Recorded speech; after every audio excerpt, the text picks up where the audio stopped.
Olá a todos, eu sou Juliana, editora-chefe do ArcTrends, e hoje a gente está aqui com o segundo episódio do nosso podcast e temos um convidado super especial. Ao meu lado está o Edu Scoss, que é arquiteto do branding, gerente de branding da Porto Belo, e juntos vamos receber esse nosso convidado, que é um super jornalista, um super parceiro da marca, um apresentador incrível e já é um amigo nosso, né, Edu? Porque a gente já está há tantos anos numa relação aqui que... Eu acho até engraçado falar que é um convidado, assim, Pedro, convidado, super especial, um cara de casa, assim, né? É mesmo. Pedro Andrade, satisfação te receber no segundo episódio do ArcTrends. Obrigado. Há muito tempo eu não dou uma entrevista que não parece ser uma entrevista, porque a gente tem realmente uma relação de amizade, né? Mas nós três somos muito próximos, mas eu acho que a Porto Belo tem muito isso. Você vê que o time realmente tem uma mentalidade muito coerente. Acho que todo mundo... Você não tem gente preguiçosa. Talvez esse não seja o adjetivo que eu estou procurando. Mas você vê que as pessoas estão lá, elas querem um resultado positivo. Todo mundo está fazendo o que pode para que aquilo seja uma experiência agradável, para que a gente tire proveito daquela situação, daquele evento. E hoje eu estava lá com vocês e eu juro que eu saí de lá e falei, é raro você ter um time tão grande, uma marca tão bem sucedida, né? Mas com uma essência familiar mesmo, né? Você tem essa nossa amizade, essa nossa relação cheia de intimidade, mas também é um projeto gigante. Vocês estão construindo uma fábrica multimilionária nos Estados Unidos, vocês exportam para a Austrália, vocês são autoridade no universo da arquitetura, do paisagismo, da decoração na América Latina. E quando a gente está junto, parece muito que é uma família. Falei mesmo. Demais, perdão. Primeiro, não é nem uma pergunta, eu já... Mas, bom, até para contextualizar para quem está nos acompanhando, hoje está acontecendo a Revestir, que é a maior feira de revestimento cerâmico da América Latina. Pedro está conosco no estande da Porto Belo, participando de lives, e aqui também hoje no nosso podcast. E uma coisa que eu tinha combinado com o Edu é que hoje o jogo iria virar. Você está acostumado a fazer perguntas, então hoje a gente está aqui com essa função. Enfim, é um bate-papo sempre com muita leveza, a gente já tem esse nosso relacionamento, a intimidade aí de vários anos. E, Pedro, para começar, a gente pensou muito nessa questão de casa, né? O que significa casa? Você é uma pessoa que viaja pelo mundo, está em vários lugares, e para ti, assim, qual que é o significado real de casa? É interessante, porque exatamente por eu passar talvez 2/3 do meu tempo num avião, né? Eu já fui para, sei lá, mais de 65, 70 países. O valor que eu dou para o meu canto, para a minha casa, para a minha rotina, eu acho que é acima do normal, é quase inaceitável, né? Eu costumo dizer que quando eu estou em Nova York, eu saio para jantar com os meus amigos, onde a gente vai? Eu falo, a gente vai ali, vamos sentar naquela mesa, vamos falar com aquele garçom e vamos pedir aquela comida. Então, eu sou quase assim um tédio, porque eu não tenho rotina fora ali da minha casa. E por isso, eu acho que o meu canto é muito importante. Sem querer soar repetitivo, redundante, clichê, a gente acabou de passar por 2 anos em que todo mundo teve que ficar trancado em casa. Sim. E eu acho que a casa, o nosso canto, nunca foi tão valorizado, né? Mas eu acho que desde criança sempre fui um cara muito... eu não tenho muitos extremos, assim, é pretensioso falar, eu sou um cara equilibrado. Mas o que eu quero dizer com isso? Ao mesmo tempo que eu amo a minha casa, que eu amo a minha rotina, eu não sei se eu saberia viver sem essa outra casa, que é o mundo, né? Que são essas... eu preciso de novidade, eu sou curioso, eu sou faminto por conhecer pessoas novas, contar histórias diferentes. Eu acho que talvez por isso a nossa relação, a minha com a Porto Belo, tenha dado tão certo. Porque eu acho que assim como a Porto Belo tem essa fundação, né? Tem essa essência, esse DNA muito estabelecido, sabe para onde quer ir, sabe de onde veio, mas está sempre procurando alguma coisa nova, está sempre aprendendo com alguém. Eu acho que eu preciso dessa casa, mas eu preciso fugir da casa. Nova York, eu sempre digo que eu tenho essa relação de amor e ódio com Nova York. Eu sou louco, eu estou em Nova York e falo, preciso sair daqui, preciso ir para a praia, preciso de outras energias. Eu chego na praia e falo, que saudade de Nova York, que saudade de Nova York, não aguento mais comer.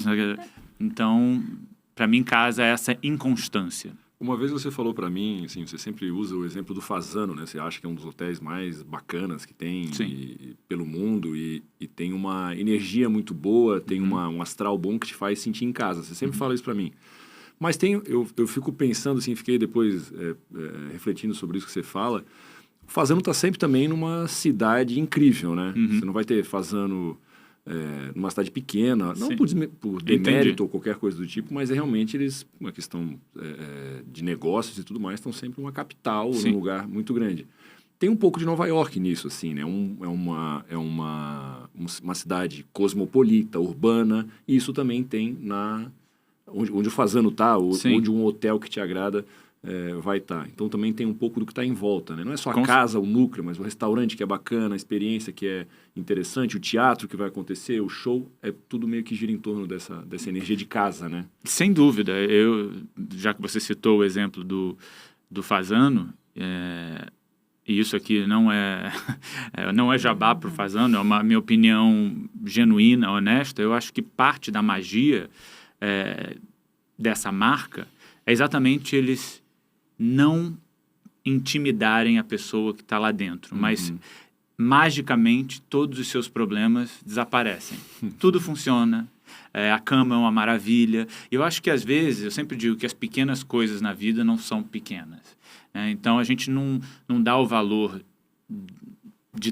sei lá, das suas unhas estarem normais até você ter uma unha encravada, né? Você não dá valor do seu dente, sua boca está saudável até você ter uma dor de dente.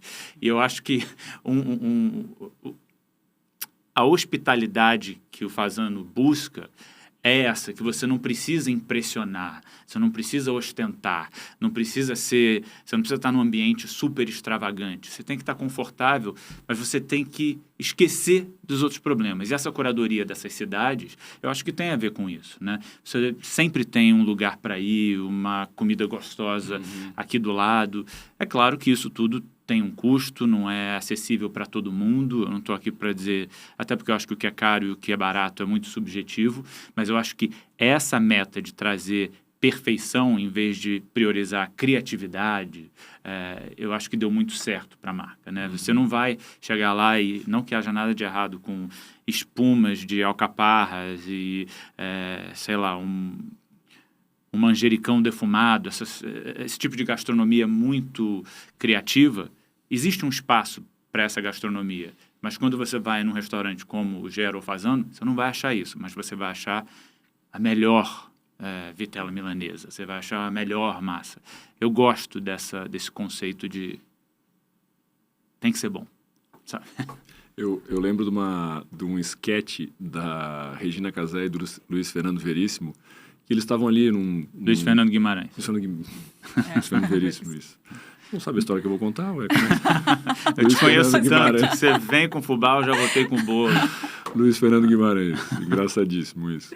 E os dois fingindo, estavam fazendo um sketch fingindo que eram naturistas, né? Estavam assim, pelados, mas com aquelas tarjas bem mal feitas, assim. E aí eles chegavam em casa e eles ficavam um botando roupa no outro. Porque era o contrário, né? Tipo assim, em público eu tô pelado, mas em casa eles ficavam sensualizando o ato de botar a roupa um no outro. Ai, bota essa aqui. Bota essa gravata. Bota mais isso.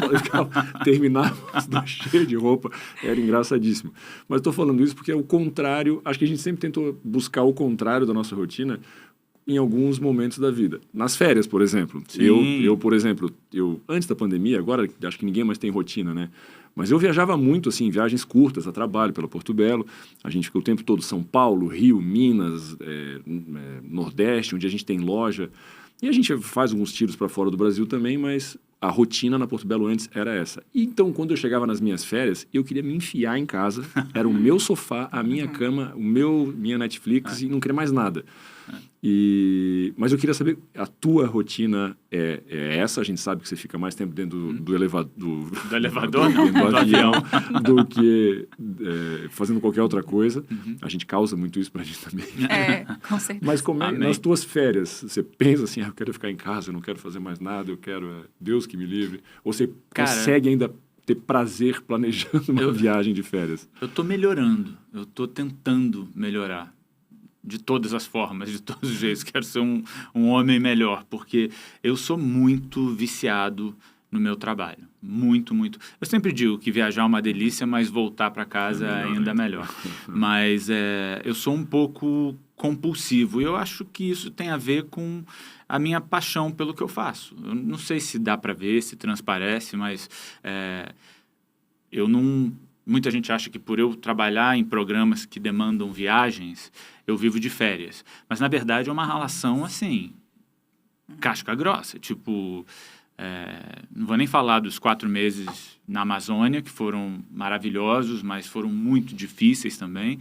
E o desconforto que eu encontro na estrada. Mas, eu costumo dizer... Isso está dando errado, isso está dando errado, isso está dando errado, isso está dando errado. Ai, meu Deus, não aguento mais, eu estou cansado.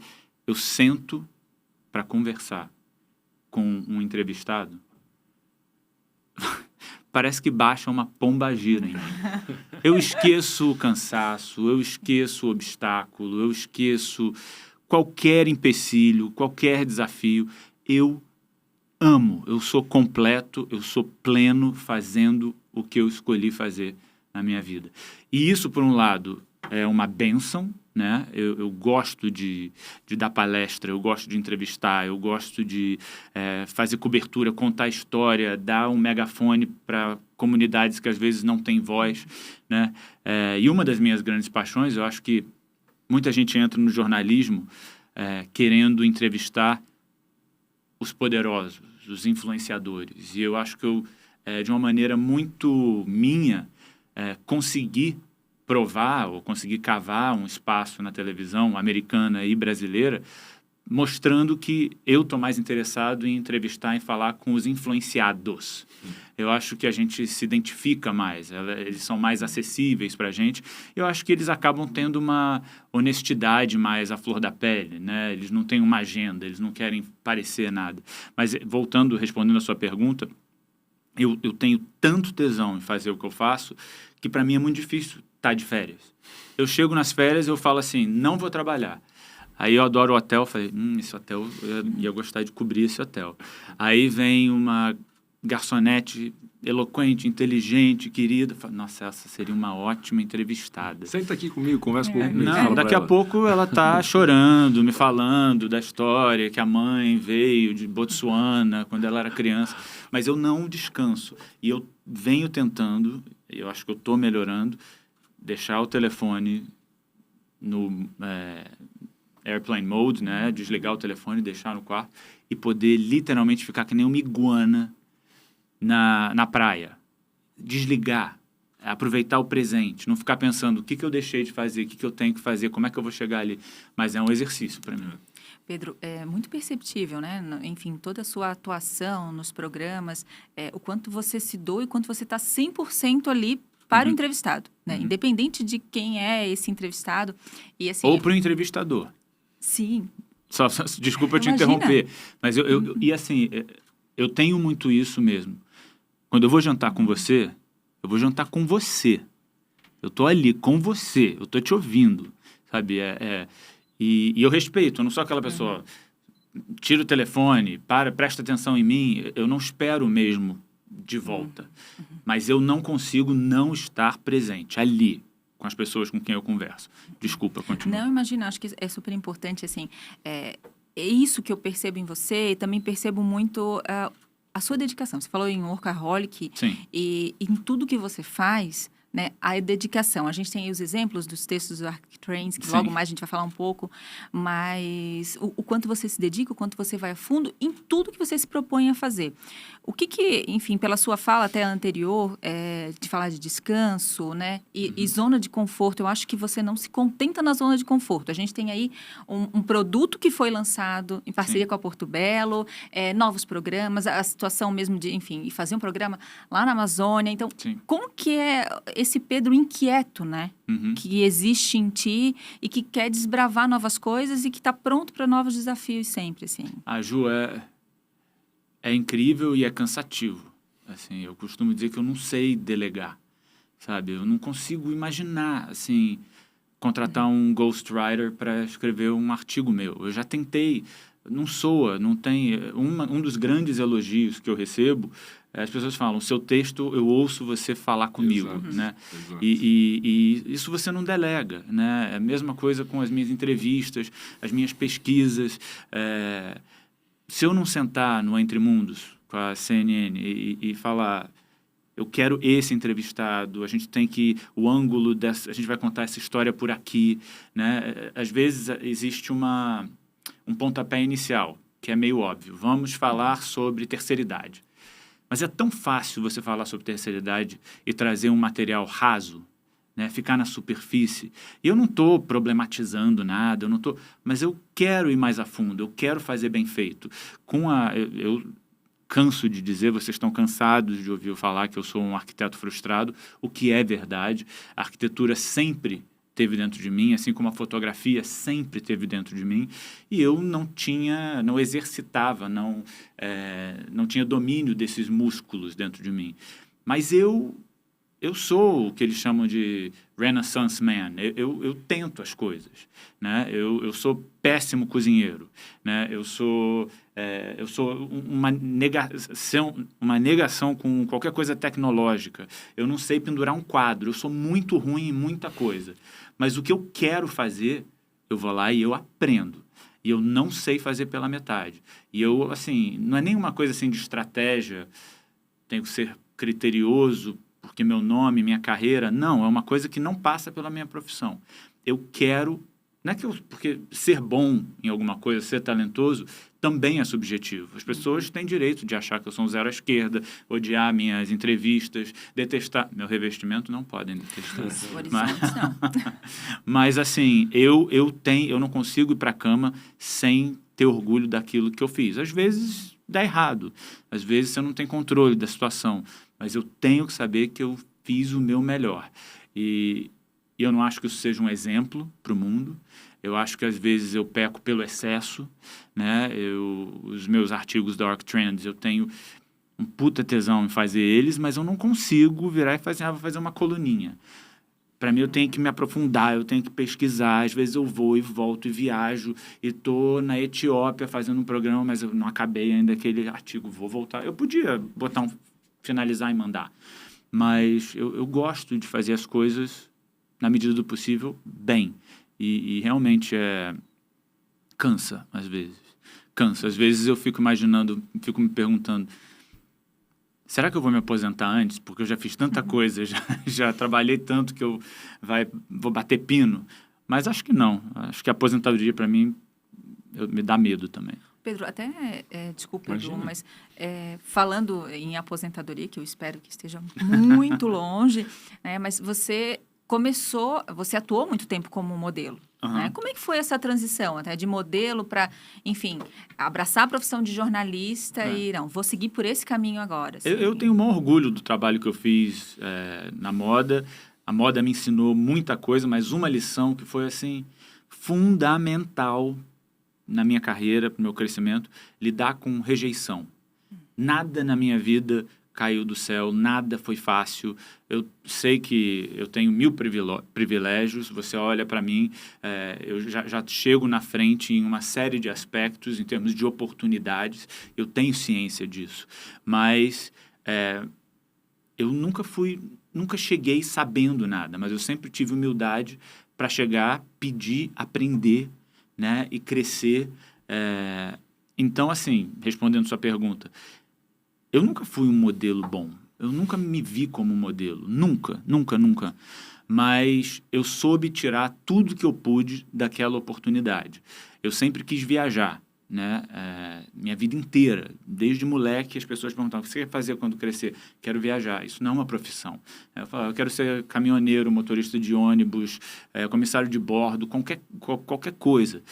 E a moda me deu essa oportunidade, né? Minhas primeiras viagens foram como modelo. Fui para a Grécia, fui para Tóquio, fui para a França, num perrengue horroroso, num desconforto inimaginável, mas eu soube tirar tudo que eu podia dali daquela oportunidade. E eu digo que eu sempre fui um jornalista que trabalhou como modelo, um jornalista que trabalhou como bartender, um jornalista que passeou cachorro, né? Eu tive 500 mil ofícios, né, empregos, dos quais eu me orgulho de todos, e eu aprendi muito com todos. Sendo bartender, por 6 anos em alguns dos bares mais edgy, toscos de Manhattan, aquilo, sabe, as minhas entrevistas começaram ali, sabe? Com o cara que ia ter uma ressaca homérica no dia seguinte, bebeu demais, e eu tô lá entediado no fim de noite e eu tô conversando com ele. Então, esse meu interesse pelo aspecto humano das pessoas e por histórias humanas sempre esteve ali. Quando eu era modelo, quando eu estava guardando o casaco não sei aonde. Então, assim, a moda... O ofício do modelo não teve um impacto na minha vida, mas eu soube tirar o que eu pude tirar daquilo. A gente tem mais uma coisa em comum, eu e você, assim. Eu sou um modelo frustrado. Né? Eu sou um arquiteto frustrado, eu sou um modelo frustrado. Mas qual foi o momento, assim, que você percebeu? Não como você fala, assim, pelo jeito que você fala, você não considera nem que foi uma carreira de modelo, né? Mas você estava lá com vários empregos, imagina aquele monte de coisa acontecendo em Nova York, acho que muita gente faz isso, né? Mas qual foi o clique, assim, que te fez perceber, opa, eu acho que é por aqui que eu vou, é esse tipo de cara. Quando é que você montou o Pedro que a gente conhece, assim? Qual foi o momento que te fez perceber isso? Edu,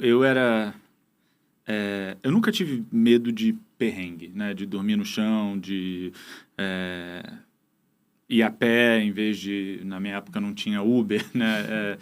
E eu ia para casting. Na minha época, né? Parece que faz 30 anos, faz 2 anos atrás não tinha Uber. O mundo muda muito rápido hoje em dia. As últimas 2 décadas mudou mais que 2 séculos antes disso. Mas eu lembro que eu andava com um jornal debaixo do braço chamado Backstage. Backstage, nos Estados Unidos, não existe mais. Eu acho que não existe mais, mas é tipo páginas amarelas classificadas para entretenimento. Mas assim, não tem...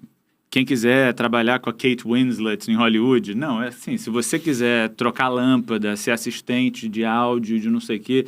E eu, mais uma vez... ia e fui aprendendo com essas pessoas. O que eu entendo de audiovisual, de backstage, hoje em dia eu trabalho com, para mim, o melhor diretor de fotografia do mundo, melhor cinematógrafo que eu conheço no mundo, e ele me ensinou muito.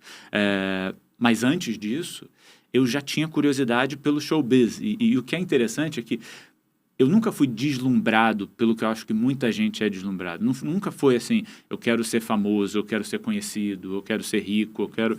Não, eu achava o aspecto de comunicação, essa troca, né, de você poder falar para muita gente, de você poder dar uma plataforma para muita gente, eu sempre gostei disso.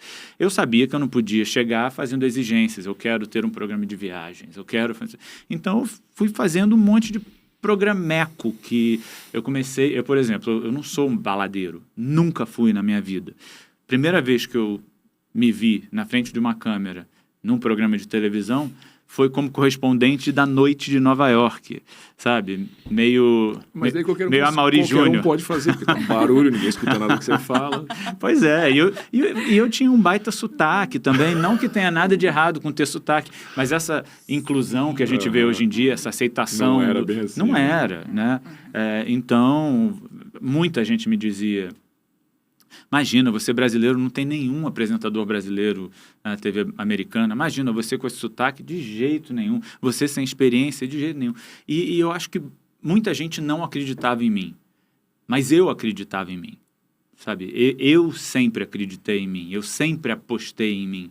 Não por eu ser melhor que outras pessoas, mas por eu saber que eu estou disposto a começar do zero, a passar por cada etapa. Eu não acredito em atalho, sabe?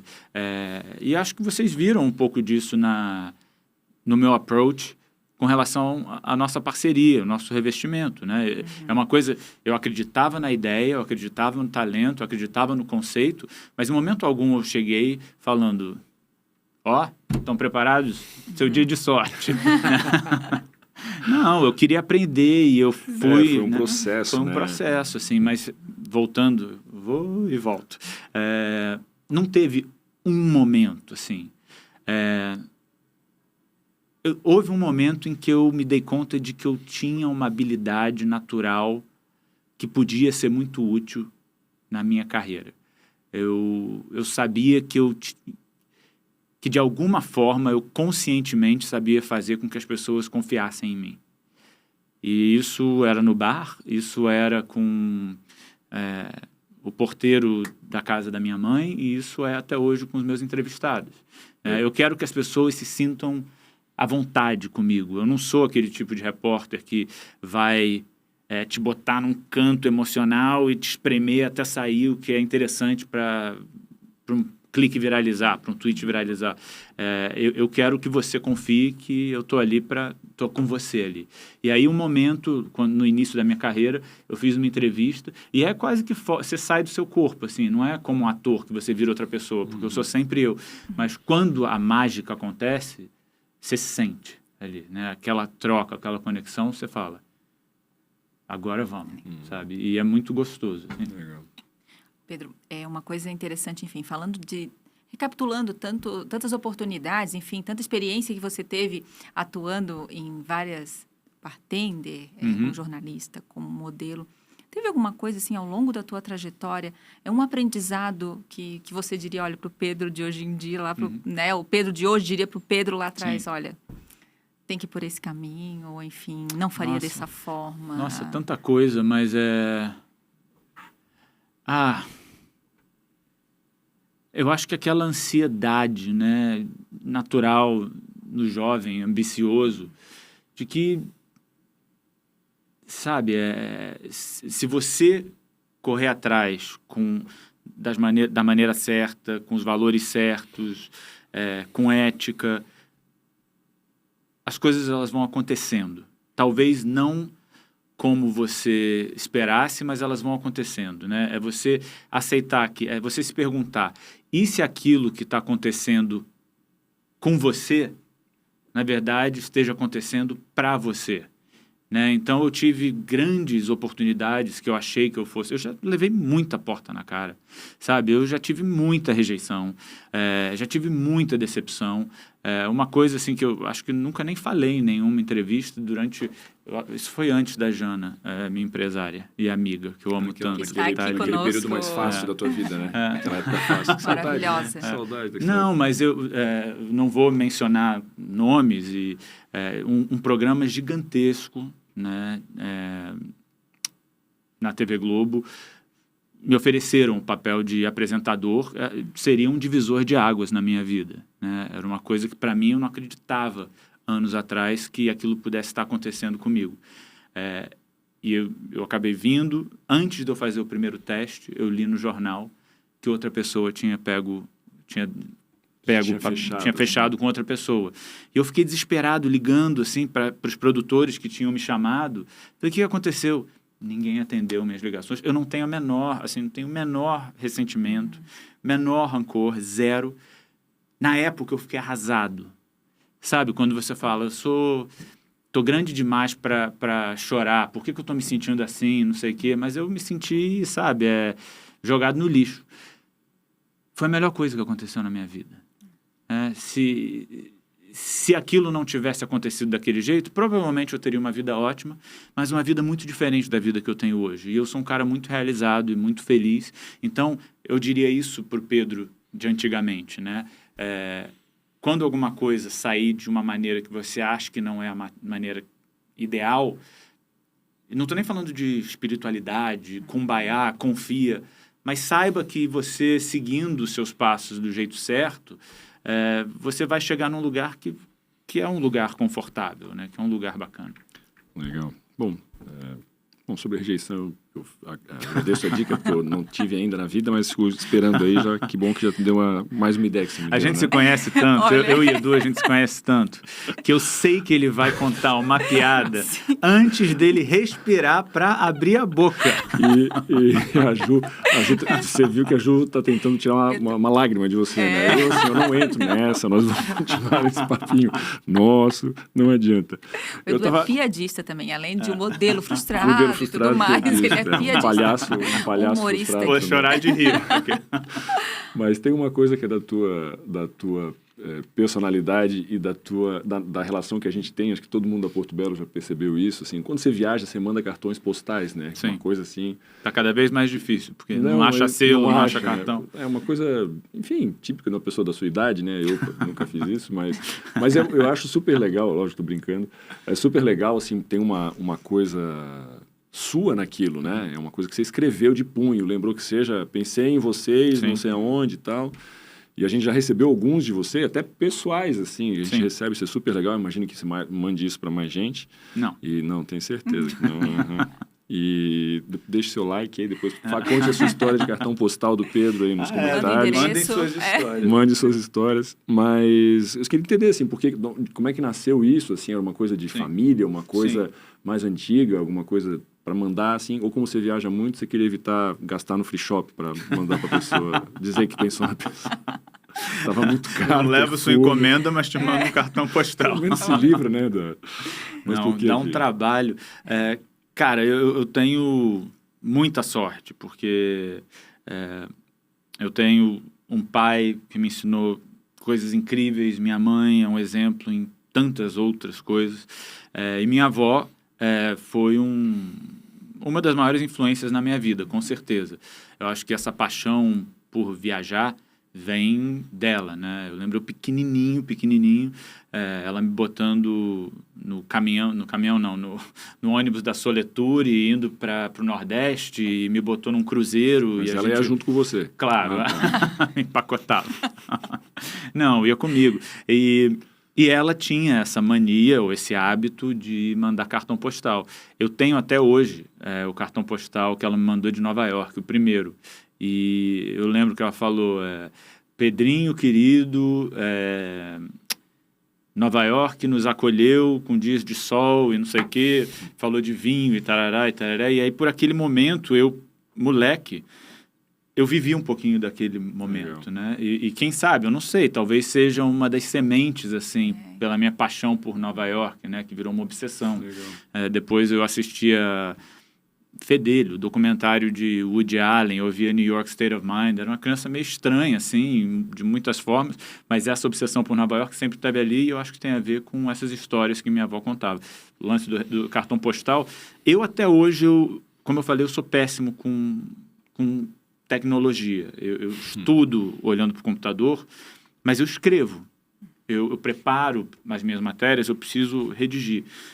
Eu acho que existe num mundo tão... Não vou dizer frio, porque a gente...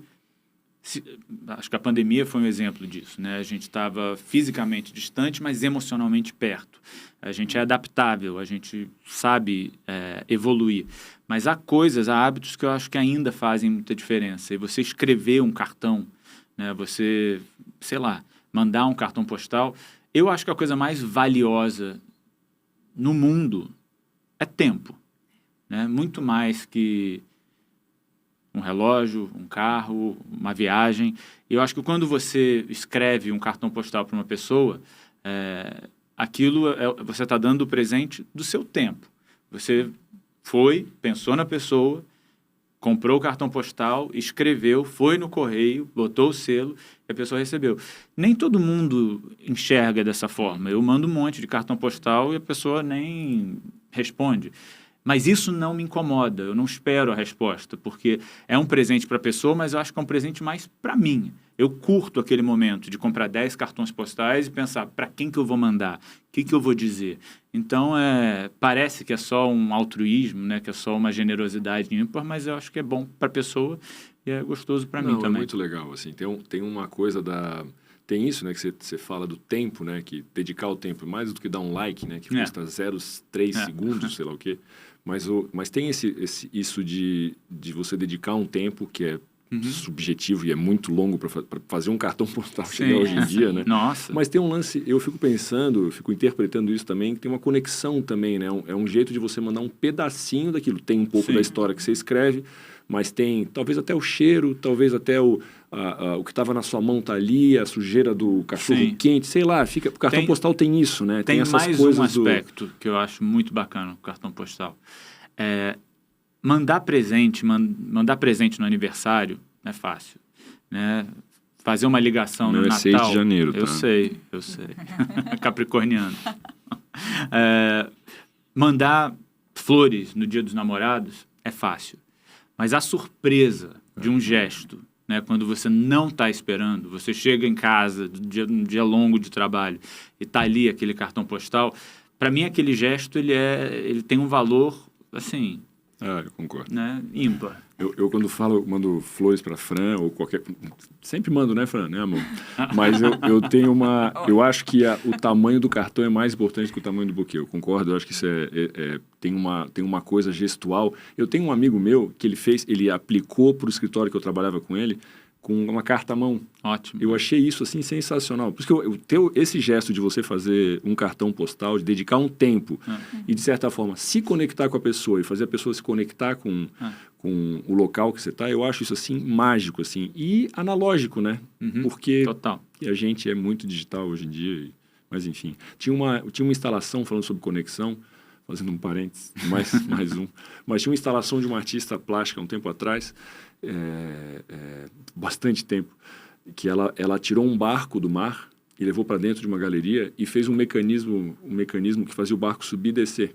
Assim, ele ficava desse jeito. Aí a explicação dela era sobre isso. A conexão, o barco se mantinha conectado com de onde ele está, o espaço que ela tirou, né? Então, essa coisa da conexão, querendo ou não, você sente isso. Não é difícil explicar, né? Mas você sente essa conexão com, sei lá, com Nova York, com um lugar que você manda pra gente, um cartão, enfim. Eu acho muito legal e toca realmente, porque é mais analógico, né? Sim. Isso é muito importante. Não, e são gestos, assim, eu acho que... eu não quero parecer que eu sou Madre Teresa de Calcutá aqui, mas é inimaginável para mim alguém ver uma senhora saindo do ônibus e não ajudar, né? Eu trato todo mundo com o mesmo respeito. Isso, de certa maneira, me ajuda também. Ninguém me intimida, né? Eu posso entrevistar o Barack Obama ou, enfim...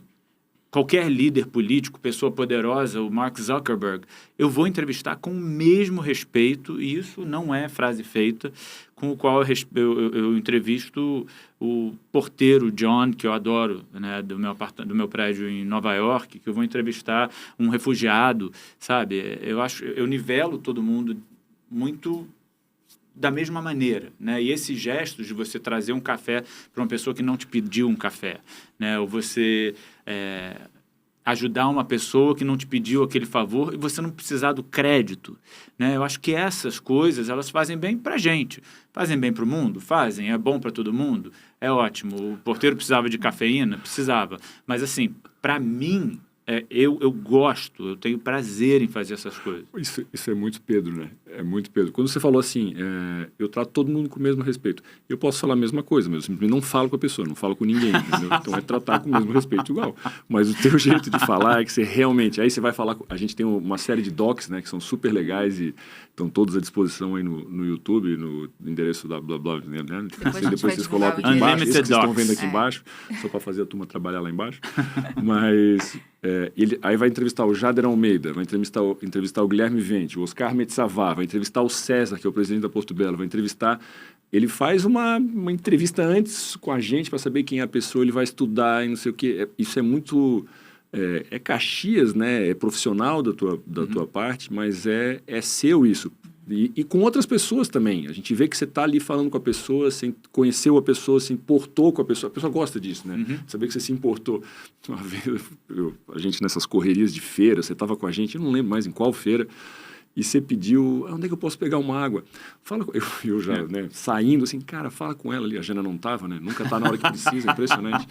Mas na hora, eu falei assim, fala com aquela menina ali, que ela pega uma água para você, mas assim, como é que é o nome dela? Como é que eu sei o nome dela? Queria saber, como quisesse saber mais dela para abordar a menina que já estava ali, já só esperando. Então isso é muito horizontal, assim, sabe? Você trata todo mundo igual, é impressionante. Eu não sento num restaurante sem perguntar o nome do garçom. A coisa que mais me enlouquece é quando você está no avião e a comissária de bordo pergunta o que você quer, você não olha no olho da pessoa. Quando alguém fala com você, você olha na cara da pessoa. Mas, muito bom. Mas assim, educação lá em casa, meu pai sempre disse isso. Educação se passa na mesa, né? Isso, educação de como falar português correto, digamos, mas muito mais que isso, não é etiqueta de modos, né? Como dobrar um guardanapo, mas como tratar os outros, né? Minha mãe, eu lembro, eu era fedelho, ela e sofria bullying, isso ela falava, não trate os outros como você quer ser tratado. É tão simples, mas é tão simples, mas faz toda a diferença. Né? Isso é muito assim, isso é verdade. É uma das poucas vantagens que você tem. Mas você falou, desculpa, eu estou dominando esse Pedro, fala bobagem, então não adianta. Não vai caminhar para outro lugar essa conversa. Mas deixa eu só fazer, eu vou te interromper, que você interrompeu ela.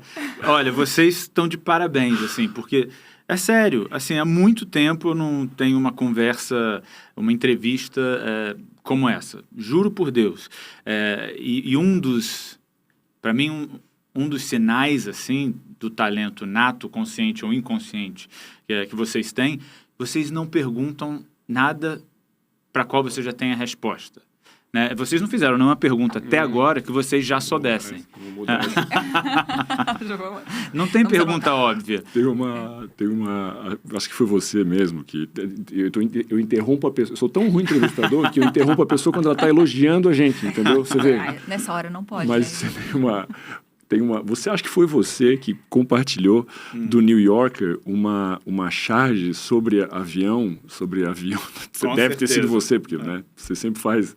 Sei que você gosta e você viaja muito, então tem tudo a ver. A pessoa chega a aeromoça chega no cara e fala assim, carne ou frango? O cara assim, a pessoa fala carne, assim, errou. Frango.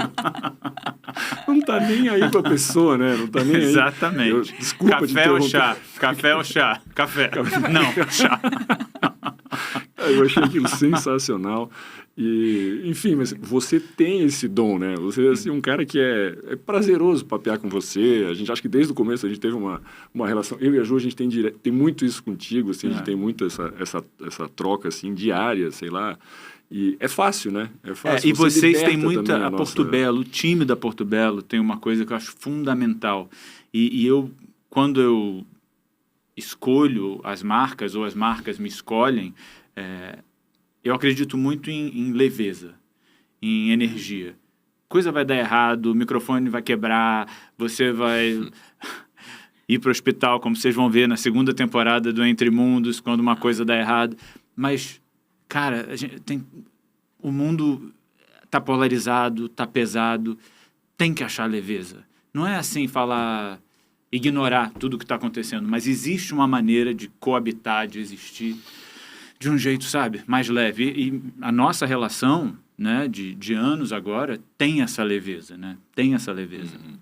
Pedro, a gente falou, enfim, da tua forma de se comportar, isso a gente observa em vários momentos, né? Teve uma ocasião também, aqui só fazendo também um parênteses, a gente estava viajando para inaugurar uma loja em Curitiba e eu lembro de uma parada, todo mundo ir comer e você não. Foi lá, falou com o motorista para perguntar se o motorista do carro que estava nos levando queria comer alguma coisa também. E aquilo assim, no momento, né, a gente nem tinha prestado, enfim, cada um por si ali, você se preocupou com ele, né? Então, e a sua dedicação em tudo que faz, assim. E eu gostaria muito de falar sobre o ArcTrends, enquanto editor do site, está ali conosco, né, com os seus textos, e a gente vê um envolvimento, eu percebo, enfim, o cuidado em cada palavra. Ju, essa palavra aqui dá para substituir por essa outra, porque eu acho que não caiu quando bem. Eu então, leio assim, depois, quando está publicado. É um envolvimento muito grande, assim, no cuidado com as fotos, né, que vão estar lá, o posicionamento de cada uma, a legenda que vai.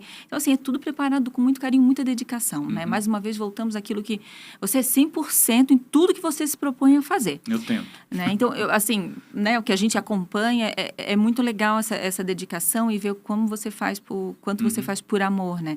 E os textos do ArcTrends, a gente já teve aí vários temas, né, abordados durante todo esse tempo. E o texto mais recente fala sobre ostras, que é um assunto super curioso. Mas você sabia que as ostras têm muito a ver com o tema da escravidão nos Estados Unidos? Olha só, e é isso depois que eu falo quero... um pouquinho mais sobre isso, mas deixa o Pedro falar, porque eu não quero estragar a entrevista, tá? Eu dei uma aula de ostra aqui antes da gente começar a gravar, por isso, né, que ele está fazendo essa gracinha. Mas você sabe, assim, parte do prazer que eu tenho em fazer os artigos é a confiança e a liberdade que vocês me dão, né? Se vocês virassem para mim e falassem, você tem que falar só de revestimento. Eu não sou a pessoa certa para falar só de revestimento. Eu ia te entregar 10 textos, porque eu ia, né, estudar, ia pesquisar, mas eu acho que a arquitetura está conectada com tudo na vida. Eu falo isso muito. Vocês fazem parceria com Oscar Metsavá, Alex Atala, Antônio Bernardo, pessoas que navegam um universo completamente diferente da arquitetura, sendo que não é diferente. É isso que eu tento passar para as pessoas, né? Que design, arquitetura, paisagismo, tudo que você bota na sua parede diz alguma coisa sobre você. Quer você tenha consciência dessa coisa ou não, né? Se você não bota nada na parede, aquilo quer dizer alguma coisa sobre você. E eu acho que nos artigos eu tento fazer isso. Eu acho que a pessoa que é curiosa sobre as histórias que eu conto nos artigos, seja uma cobertura sobre Nova York, quando Nova York era o epicentro da pandemia, né? Seja sobre Yves Saint Laurent, a relação de Yves Saint Laurent com Marrakech. Se a pessoa é interessada naquilo, provavelmente ela vai apreciar o que a Porto Belo tem para oferecer. Se não apreciar uma coleção X ou Y, vai apreciar o que ela aprendeu com as lições do Rui Otaki, vai apreciar as lições que ela aprendeu com o Oscar Metsavá, né? Então, vocês têm muito essa... Porto Belo é muito mais que uma loja, né? Que uma marca. Vocês criaram um estilo de vida mesmo, um estilo de vida que valoriza viagens, sabores, tradições, cores, shapes, sabe? E esse storytelling, né? Eu odeio quando a palavra não vem em português. Essa forma como vocês narram, né, essa trajetória é muito de vocês, assim. Vocês são muito criteriosos, né, com os nomes que contam as histórias da Porto Belo. E para mim é um baita orgulho, sabe? Fazer parte do time da Porto Belo e do time das parcerias. Mas não, desculpa, mas assim, até aproveitando, né, esse gancho de falar da tua liberdade, da escolha dos temas e tudo mais, o que é muito interessante, porque daí realmente você se identifica com aquilo que está falando, né? Uma escolha sua do tema que vai tratar. Mas como é que é essa escolha, assim? Conta, que eu acho que é curioso para quem está nos ouvindo. Assim, a gente já falou sobre cães, já teve texto sobre cães, que as pessoas se identificam. Eu sou, antes de ser jornalista, antes de ser apresentador, antes de ser autor, eu sou um contador de histórias. Eu acho que é simples assim, sabe? E eu gosto de compartilhar informação que possa virar uma conversa no bebedouro da escola, uma conversa no escritório, uma conversa na sala de jantar com a sua família. Então, quando eu leio alguma coisa que vira conversa para mim, que eu viro para os meus amigos e falo, você já ouviu falar disso? Você sabia daquilo? Quando eu assisto a um documentário, quando eu leio uma matéria, né, eu tento compartilhar isso. Se você parar para pensar, todas as suas coleções têm uma história por trás dela, né? É muito mais que revestimento, é muito mais que lastras, né? A biografia dessas vozes que vocês escolhem, isso daria uma matéria por si só, que não tem nada a ver com arquitetura, sabe? Que não tem nada a ver com decoração. Mas eu acho que o aspecto humano do que está ao nosso redor, isso é uma parte fundamental do quebra-cabeça. Por exemplo, ostras, né? Porque um artigo sobre ostras... A pergunta que não quer calar para o Edu. Tô vendo. Numa plataforma de uma marca que é dedicada à arquitetura. Mas eu quero acreditar que que vocês vão ler e que amanhã, quando vocês estiverem no restaurante, você vai falar, sei lá, para sua melhor amiga. Você sabia que hoje em dia, da mesma forma que existe terroir, que é o estudo do solo, você entende as uvas, do vinho, você tem agora o merroir, que é o estudo das águas, onde essas ostras... Então, muita gente pode achar que essa minha paixão por esses assuntos é frescura, né? Mas eu acho que a vida tem graça por conta dessas frescuras, porque, sabe, arte é frescura, né? A gente não precisa de arte, mas eu preciso de arte. E a vida ia ser um saco se a gente só tivesse aquilo que a gente precisa. Mas né? eu acho que isso justamente é muito legal, porque assim, as pessoas, enfim, vão criando repertório, né? Você é uma pessoa com repertório. Hoje eu estava prestando atenção lá na feira, num determinado momento, o presidente estava com um grupo de mexicanos e o Pedro foi se despedir deles e ali, nessa despedida, o Pedro já puxou um assunto. Já porque puxou Tulum, tem... já puxou... Sim, né? Já tem falou um da linha repertório, Horizonte? já falou... Não falei, mas eles já se apaixonaram, com certeza, pela minha linha Horizonte. Então, Sim, quanto mas é não tem como, interessante as pessoas isso, gostam né? A gente de ter essa conexão. bagagem, né? Eu tenho medo... Eu tenho medo de falar demais, por favor, me cortem sempre. E eu tenho medo de ser invasivo às vezes, porque eu tenho esse interesse genuíno por outras pessoas. Quando eu ouvi eles falando espanhol e o Mauro falou, eu vou falar com eles, não sei o quê, eu me despedi, mas aí rolou ali um espaço para eu cumprimentei eles, e aí daqui a pouco a gente estava falando de sopa de piedra, que é um item que eu vou experimentar em Oaxaca, quando eu fizer uma matéria sobre mezcal para o Entre Mundos. E esses encontros, né, da mesma maneira que eu falo, essas pequenas coisas não são pequenas, esses encontros levianos, esses encontros que parecem superficiais, eles fazem muita diferença, né? Eu costumo dizer que você entra no vagão de um metrô, você tem duas opções. Você pode entrar, olhar para baixo, você pode entrar, se sentir, né, tentar se proteger. 3 opções. Eu ia falar isso, né? Você é bom de fala, mas de matemática não é seu forte, né? Ou você pode tentar... Eu não fico assim tentando fazer contato com as pessoas.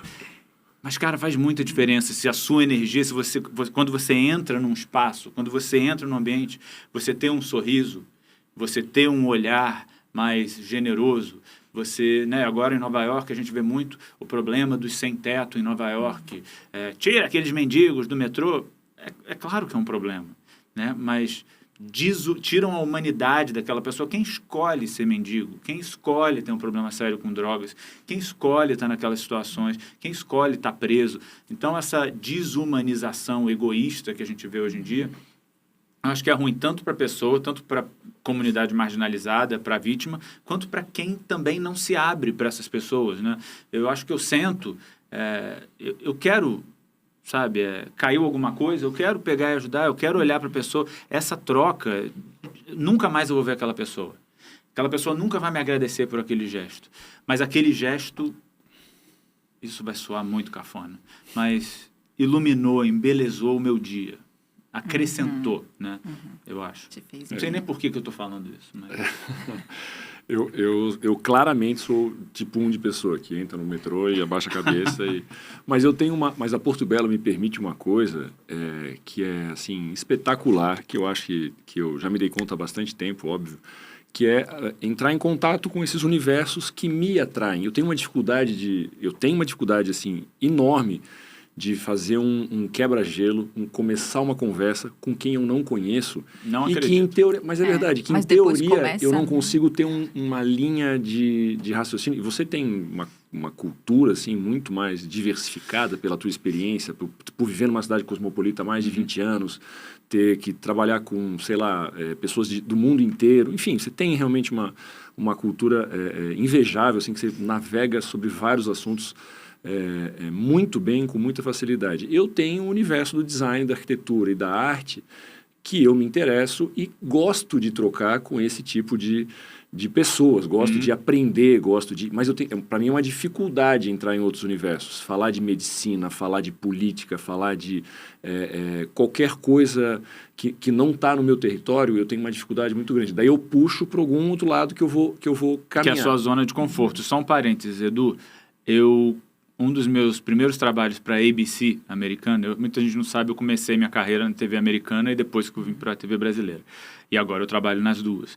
Mas eu trabalhava para um programa matinal, eles me mandaram para o Brasil para fazer a cobertura da Copa do Mundo. Copa do Mundo, você falou. Eu não sei a diferença de uma bola de futebol para uma bola de basquete. Eu falei, não é possível. Mas ali eu me vi entrevistando o Ronaldinho, o Neymar, o Pelé. E as entrevistas rendiam, mas eu acho que eu tenho muitos amigos atletas, lutador de MMA, jogador de futebol americano, e eu acho que essas pessoas elas estão tão acostumadas a conversar sobre só aquilo, que às vezes é um alívio, um refresco, alguém que quer saber de outras coisas. Mas aí você fala sobre o quê? Sobre ostra? Se eles tiverem sorte de se inscrever na minha aula sobre ostras. Mas você, olha, eu aprecio, fico lisonjeado com o seu elogio, mas eu não consigo imaginar uma pessoa no mundo que não se apaixone pela Du. Verdade. Olha. Posso terminar meu raciocínio agora? Pode, obrigado, desculpa, obrigado tá vendo? Eu interrompo. Obrigado pelo... Interrompo. Mas a Porto Belo, o cara tenta fazer sério, não dá, né? Tem uma hora que eu tenho que contar essa conversa. Fala. Mas a Porto Belo me aproxima desse universo da arte, do design, da arquitetura, cada vez mais, assim. Então, quando é que eu ia imaginar, né, há 10 anos atrás, que eu ia poder sentar na mesa com Oscar Metzavá, conhecer o processo criativo dele, Álvaro Siza, Rui Otaki, Paulo Mendes da Rocha, uma turma, assim, que eu estudei a vida inteira, né? Uma turma que eu fiquei de olho a vida inteira, que eu fico pensando, né? Quem são os meus ídolos de infância? Meu ídolo de infância é o Paulo Mendes da Rocha, assim. Olha. É um cara que... E o mais engraçado foi ter interagido com ele e levar bronca dele ainda por cima. Ele ainda fez isso comigo ainda. Então, mas assim, é realmente um universo, esse pequeno universo que eu gosto, que eu me interesso, eu me aprofundo e consigo, acho que, navegar muito bem, assim, mesmo que seja sobre temas específicos que eu não domino, mas gosto de escutar e a coisa flui. E você é a mesma coisa, você traz, né, para Porto Belo algo que a Porto Belo já tem, mas precisa aprofundar. A gente fala muito de inovação na Porto Belo, a gente fala muito de design na arquitetura. Você fala que é um arquiteto frustrado, assim, eu acho que você já tem falta talvez o diploma, falta talvez... Se eu tivesse tempo, eu estava pensando nisso outro dia, se eu tivesse tempo, se eu pudesse voltar a estudar, eu adoraria entrar para uma faculdade de arquitetura. Juro por Deus. É porque não é tão fácil, né? Enfim... Há outras paixões às quais eu me dedico, a minha fotografia sendo uma delas, que também demandam tempo, né? Mas o lance de ser arquiteto frustrado, eu falo com toda a minha admiração para quem trabalha no universo de você. E é importante até para o arquiteto saber ouvir, que é o que você faz também. Isso o arquiteto é um psicólogo, né? O cara tem que transformar a vida da pessoa num espaço que permita aquela vida acontecer. Então, assim, quanto da pessoa você tem que saber, né? Então, realmente, você tem uma facilidade muito grande. Você dá muita liberdade para a gente, né? A gente se sente... É fácil falar com você e para qualquer pessoa, na verdade, né? Então, isso é uma baita qualidade. Obrigado, Edu. E é muito confiança, né? Eu costumo dizer que essa minha relação com o Gustavo Nasser, meu diretor de fotografia, ele é tão bom no que ele faz, ele entende tanto o meu olhar, que isso libera um mercado imobiliário dentro de mim para fazer outras coisas. Eu não preciso me preocupar com luz, com a beleza, o aspecto visual do episódio. Tá na mão dele, tá com Deus, sabe? E eu acho que ele tem o mesmo comigo. Ele não precisa se preocupar com as minhas perguntas, se a entrevista vai render, se eu vou dar conta de contar aquela história naquele boteco cubano, na calçada. Eu me viro. Então, é a mesma coisa com vocês. Eu confio em vocês, eu acho que vocês confiam em mim. E por isso a gente conquistou essa liberdade mútua, né? É realmente tão honesto, transparente, e acho de mão dupla isso, que você fez a coleção com a gente, assim. Foi uma evolução, né? A gente chamou para fazer um áudio, depois te chamou para fazer um vídeo, depois te chamou para participar de uma viagem, porque a gente achou que os arquitetos iam querer trocar com você. Sei lá, um ano depois você estava desenhando, enfim, estava apresentando ainda... Virou editor do ArcTrends, palestrante, enfim, um monte de coisa aí, e virou um criador com a gente, assim, co-criou com a gente uma linha incrível, né? Uma linha de decorados, peças decoradas que falam muito sobre o teu universo, né? Esse universo cultural de viagens e tudo mais. E queria saber como é que foi essa experiência, assim, fora da tua zona de conforto também, né? Eu amo aprender. Eu sou uma esponja. Eu sempre fui assim. Eu lembro que eu estudei no colégio. A gente se dá tão bem, porque eu gosto de ensinar. Muito debochado. É incrível, né? É importante a presença dele aqui. Desculpa incomodar. Ele perde a amizade, mas ele não perde a piada. Ele perde a pergunta, mas ele não perde a piada. Mas fala da Linha Horizontes, Pedro. Vou fazer. Eu prometo que eu vou dar respostas mais curtas. Mas eu lembro, no Santo Agostinho, colégio católico, os padres chamaram meus pais e falaram: ele pergunta demais. Nossa, que moleque para perguntar tudo. Aí eu falava: não, porque a Terra foi criada em 7 dias. Eu falava: mas como? E eu era pequeno, eu já era assim, né? Curioso. E eu gosto de aprender. E quando enfim, nesse universo que vocês habitam, assim, que a gente habita hoje em dia, para mim é um tesão. E o processo foi delicioso, assim, cheio de surpresas e cheio de, elementos que eu acho que me ajudaram na minha vida. As lições que eu aprendi fazendo a Linha Horizontes com vocês, eu acho que despertaram uma série de questionamentos na minha vida e abasteceram ainda mais essa coisa. Todo lugar que eu vou, eu falo assim: essa cor aqui ia ser boa para a próxima coleção. Essa aqui também, esse shape aqui ia ser bom para aquele revestimento. Mas eu digo assim, de todas as minhas parcerias, é difícil pensar numa na qual da qual eu me orgulhe tanto quanto a nossa parceria. E isso, é claro que passa por essa interseção eternizada que eu acho que são as minhas peças na Porto Belo. Eu acho que elas têm muito da visão, do olhar, do expertise, da experiência de vocês, e tem muito da minha essência, né? E poder construir uma coisa assim. E uma coisa que para mim é realmente emocionante, eu recebo muita postagem, gente que me marca com as peças em casa, no quarto, na churrasqueira, na varanda, no banheiro, na cozinha, e ver a interpretação dessas pessoas, né? O que a gente vê aqui é uma coisa, mas a minha coleção tem uma vida totalmente independente da gente na casa dos outros. Uhum.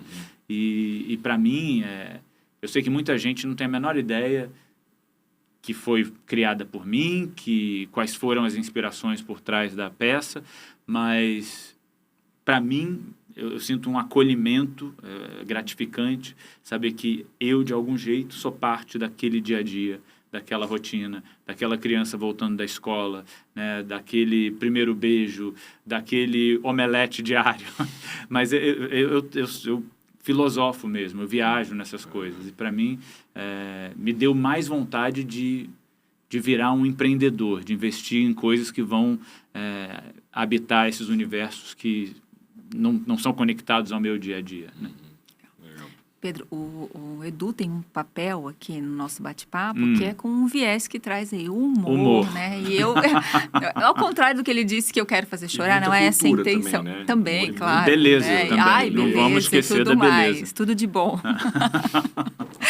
Mas, ao contrário do que ele falou, que a ideia é de fazer chorar, não é? Mas é uma pergunta que eu sei que, enfim, foi algo que mexeu muito contigo, a questão na Amazônia, os meses que você passou lá, e uma situação que aconteceu, que eu sei que foi marcante na tua vida, que eu acredito que, de certa forma, tenha sido...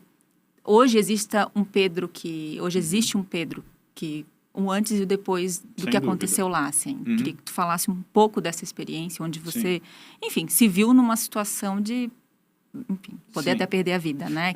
Eu tenho certeza que meus pais não adoram esse aspecto do meu trabalho, que é quando eu tenho que entrar num cartel para entrevistar um traficante, ou estou entrevistando a mãe de 2 terroristas que foram para a Síria lutar pelo Estado Islâmico, ou quando eu me vejo cercado por 250 índios armados que me juraram de morte, eu tive que ser evacuado, né, dentro de uma Kombi, depois entrar num microavião fretado pela emissora americana Vice.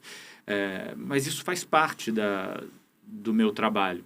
Eu acho que a Amazônia, a experiência na Amazônia, é muito mais que esse evento de se ver numa situação em que você pode morrer, em português, claro, né?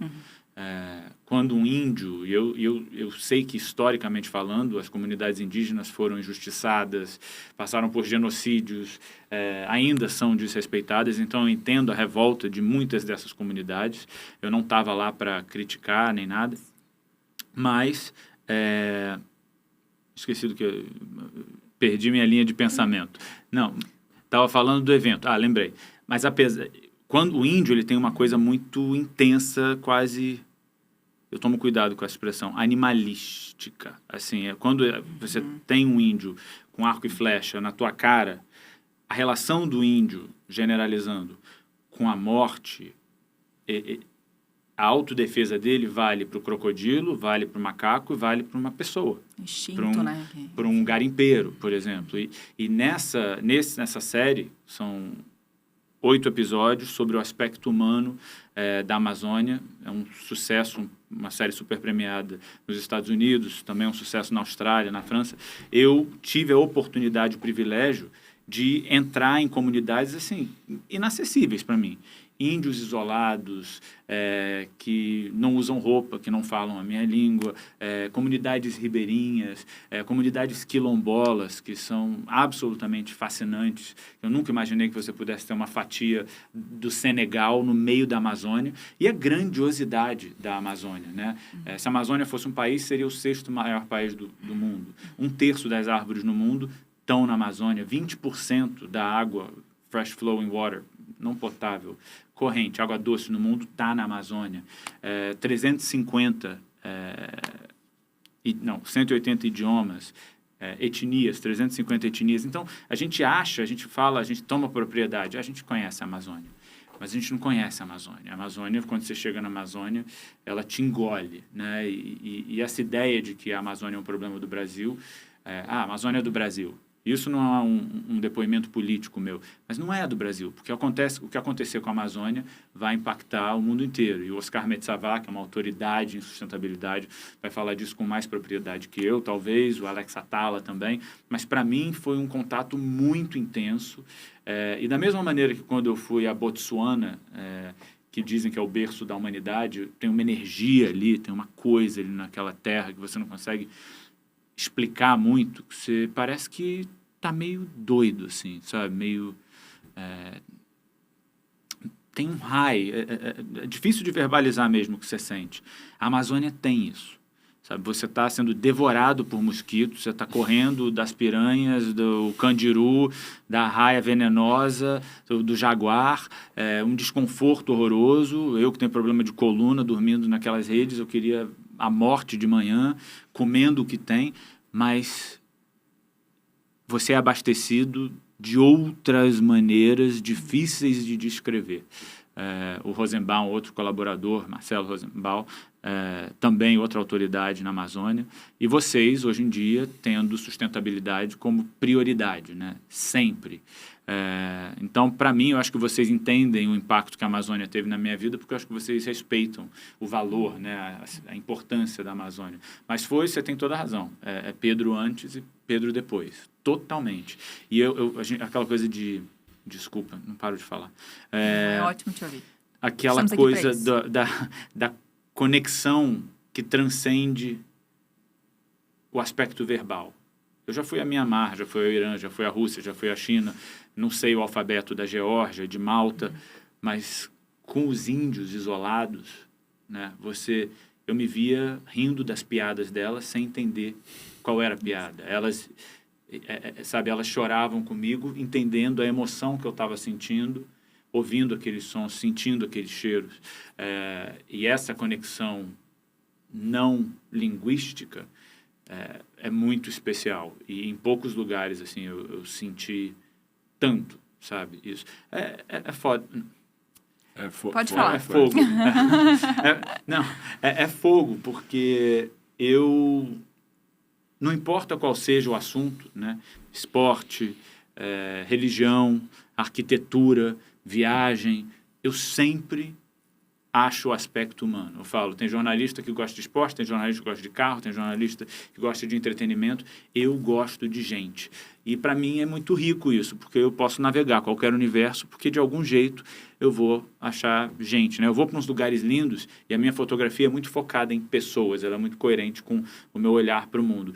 Eu estava em Anguila semana passada, é um mar assim que se compara ao das Maldivas, é um espetáculo. Não consegui tirar uma foto porque é lindo, mas é lindo de olhar, é lindo de mergulhar.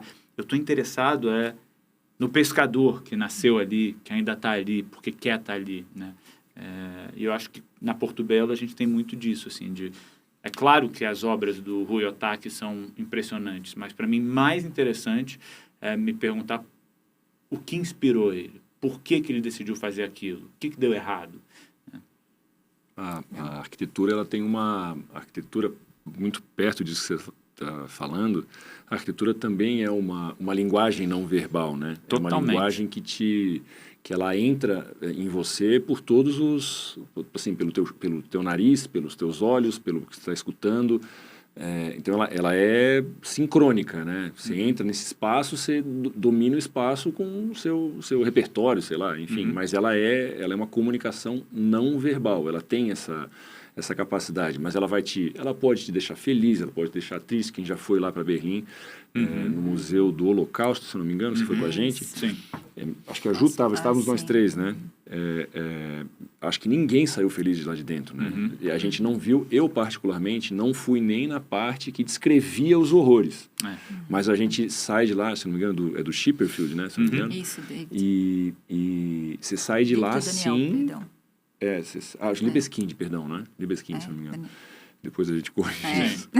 Mas ela é tão opressora aquilo que a gente vive ali, né? Que todo mundo saiu dali de boca calada, pensando nos horrores da guerra, pensando no que as pessoas sentiram, que é isso que ele tenta levar para lá, né?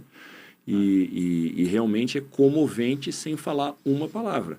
Eu confesso que não li, não tive assim, nem coragem. Assim, eu estava tão impactado pela arquitetura, a forma que o chão muda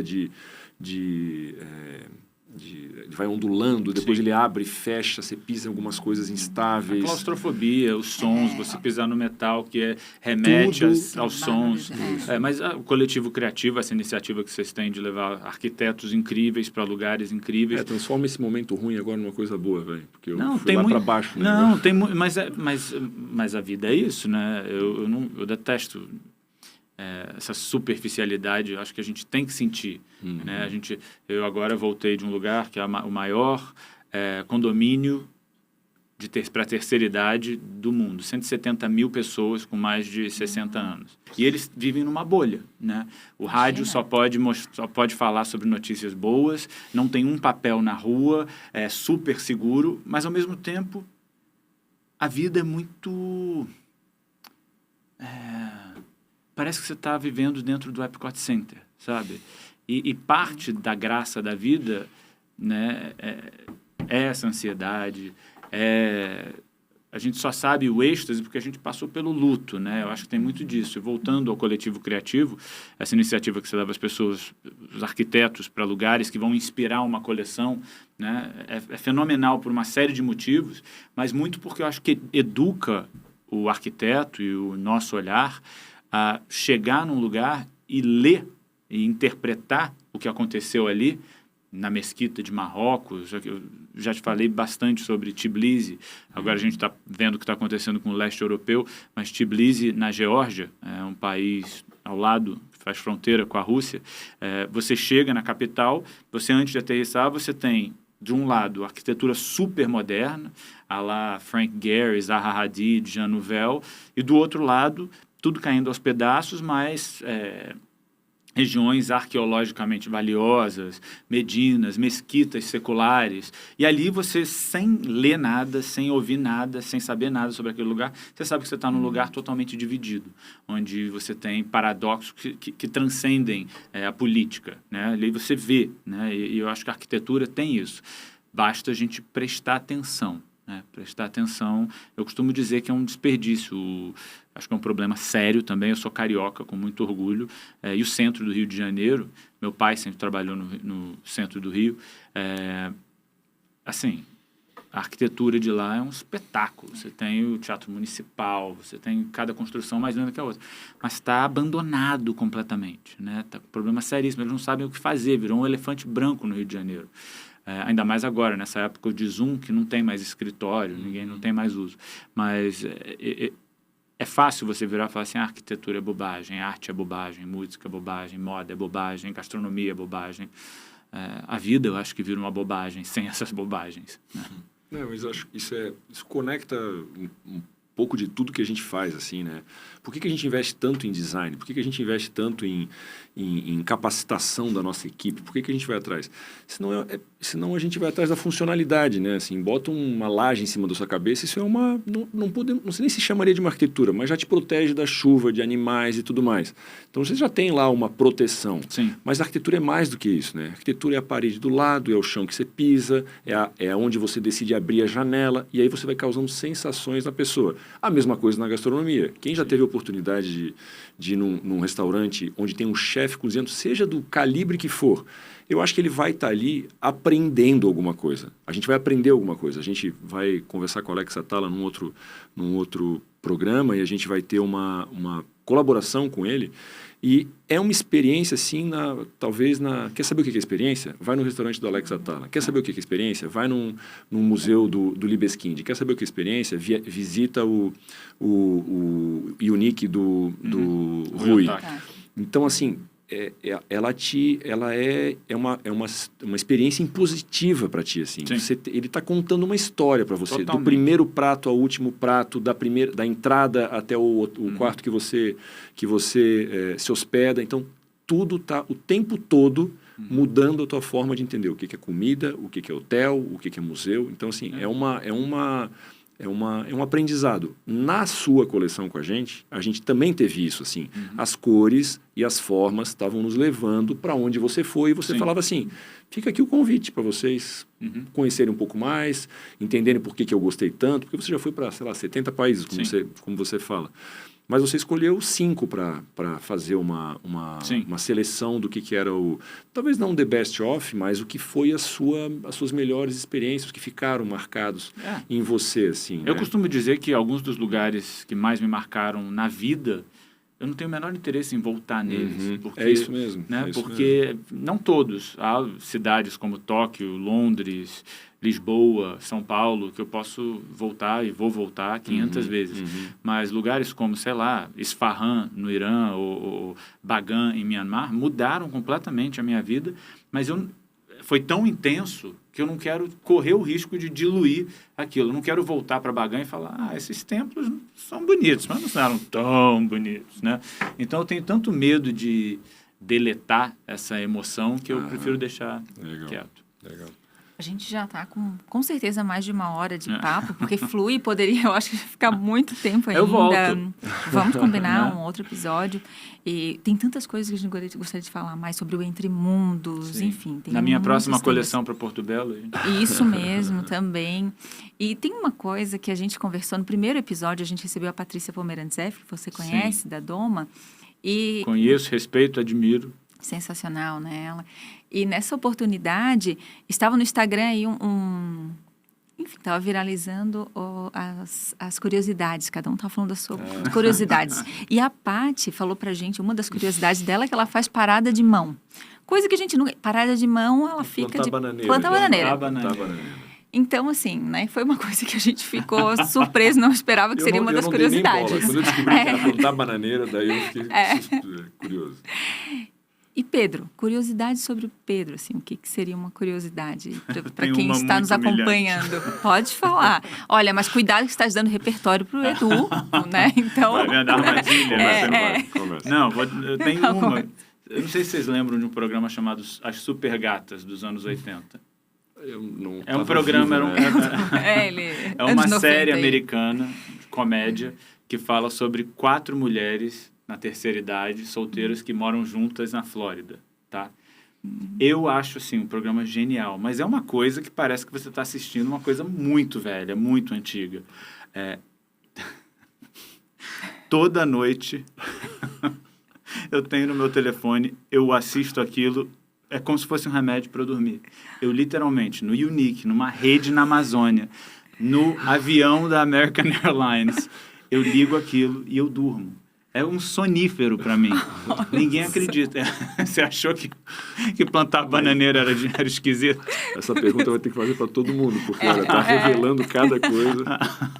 Mas eu não sou um cara muito esquisito, não. Eu sou previsível. Mas a minha avó dizia que viajar era antes, durante e depois. Olha, ele roubando meu repertório. Roubou. Mas eu queria... Eu falo que minha avó sempre diz que o bom viajante rouba e ainda piora a frase. Daqui a pouco lembra, Magda, mais vale um pássaro na mão que bois voando. Né? Esse é o Edu, que repete o provérbio do jeito errado. Eu não consigo mais continuar essa conversa. O bom viajante é aquele que viaja antes, durante e depois da viagem. Eu só queria que você falasse disso, assim, a sua avó é muito presente na sua vida e você fala disso, né? E a gente está aqui tentando organizar os próximos coletivos criativos, tentando colocar o trem nos trilhos, né, da nossa inovação, Salão do Móvel, Cersai, todos esses eventos que a gente atende todo ano, né? E queria saber, assim, sobre essa coisa da ansiedade de planejar o durante, depois que você falasse um pouco mais, assim, sobre antes, durante e depois. Sem dúvida. Eu acho que o antes é esse planejamento, que pode ser uma fonte de ansiedade, né? Se você não entender que algumas coisas vão sair errado, alguns hotéis vão ser piores do que você imaginava, algumas refeições vão ser péssimas quando você queria que fossem ótimas, mas você ter uma estrutura, né? Isso ajuda a viagem não ser um desastre. Eu acho que muita gente comete o outro erro, né? Eu acho que elas planejam demais e chega lá não tem tempo para fazer nada, para relaxar, para sentir, para vivenciar aquele lugar. O durante é você estar ali, estar presente, estar sentindo, estar ouvindo, estar gostando, estar degustando aquela experiência. E o depois são as histórias que a gente conta, são as fotos que a gente mostra, né? Eu acho que as memórias que ficam com a gente. E eu acho que isso vale também para esses eventos que você mencionou, né? No Coletivo Criativo, essas viagens, mas a Revestir, por exemplo, vocês, a maior feira de arquitetura da América Latina, vocês, uma das maiores autoridades desse universo no mundo, é uma baita responsabilidade.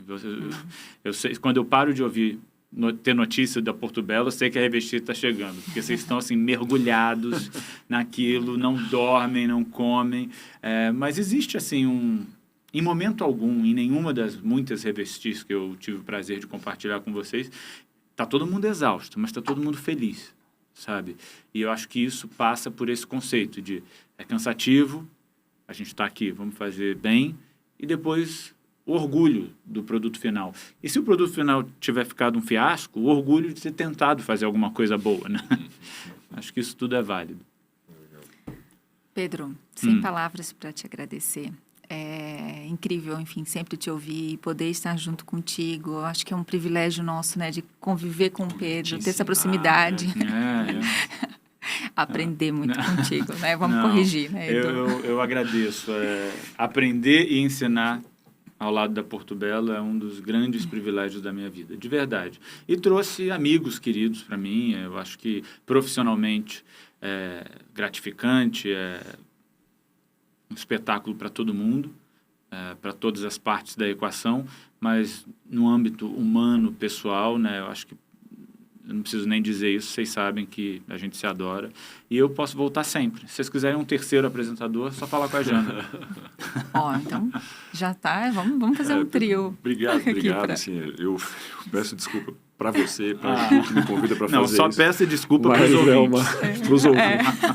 Mas é um prazer assim, incrível estar contigo. Você tem uma energia super legal, super leve. A gente se sente assim, como se conhecesse realmente a vida inteira. Sempre foi isso. Tudo bem, agora a gente já tem uma certa história. Já tem uma vida. Mas desde o começo foi assim. E assim, vida longa essa tua busca aí, essa tua vontade de aprender e de passar pra gente. Isso é muito Porto Belo também, sabe? Assim, queria só terminar falando que sua avó falava que também tem o depois, para nós também tem o depois dessas viagens, porque é compartilhar, né? Sim. Compartilhar o que a gente aprende. Eu acho que você é um cracaço fazendo isso e vamos junto continuar nessa... Vou amar. Vamos nessa. Obrigada, Pedro. Obrigado. Edu. Obrigado aos ouvintes. Obrigada, Pedro. Tweetem, falem, parceria. Compartilhem. Isso mesmo. O último recado é esse. Me mandem mensagem. Digam o que vocês acharam das piadas do Edu. É isso aí, também acompanhe o Instagram da Porto Belo, o Instagram do ArcTrends, o site do ArcTrends, aí a gente tem textos do Pedro. E o Entre Mundos. E o Entre Mundos. Que está no YouTube da CNN Soft já. Em todas as operadoras. É isso aí. Bom, nós temos... esse podcast, né, além de estar disponível no Spotify, também vai estar no YouTube como videocast. Então, além de nos ouvir, também vão poder nos ver. Agradecer quem está nos acompanhando e até a próxima, pessoal. Muito obrigada. Obrigado, gente. Valeu. Obrigado.